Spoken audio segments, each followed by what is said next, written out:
Found this little spy camera at a flea market in France, and I've done a deep dive, and this is what I've learned. So here's an example of one for sale on eBay. They're these adorable little spy cameras that were film, of course. They go from size mini to micro to sub-miniature. They were legitimately used by spies. Some of them have cute little leather cases like this, and they take special film. There's the inside where you load the film. You can buy them on eBay now from anywhere from $20 to $250 in any range of condition.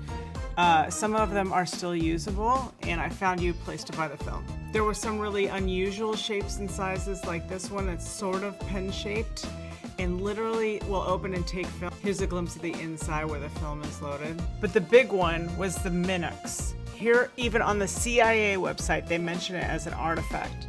They say it was used both by Axis and Allied intelligence agents during World War II. Later versions were used well into the 1980s. Made in Latvia and originally for anyone who could afford it, it eventually became known as a spy camera due to its size and ease of use. During World War II, the camera became both a luxury gift item for Nazi leaders as well as a tool for their spies. Originally created in 1936 by Walter Zapp, a Latvian engineer, it was meant to be just a portable camera as like a luxury item for those who could afford it. It was never meant as a spy camera. It just got adopted to that, and it became the Minix specifically became the world's most widely used spy camera. It was considered a technological marvel because it took really excellent photos for the size, and it used 1/4 the size of standard 35mm film, 50 frames loaded in a cassette, and the ultralight shell was produced from 1958 to 1972. The CIA also goes on to say that convicted KGB spy John A. Walker Jr.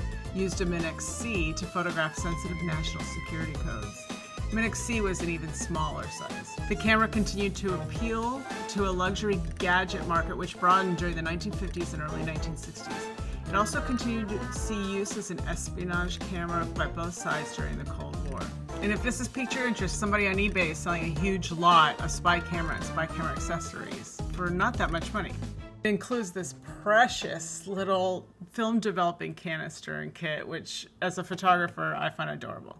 Along with the camera, there were a ton of accessories like that film developing canister, but there was also an accessory to attach the camera to binoculars, so then you can shoot through binoculars at a distance. And if your interest is piqued now and you're wondering if you can get the film for these cameras, it turns out companies like BlueMoonCamera.com, who's not on TikTok but is on Instagram, they have a license to manufacture the film, and they'll print and develop it for you too.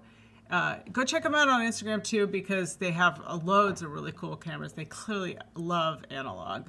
So is your interest peaked now? You're going to start collecting spy cameras? I'm kind of thinking about it.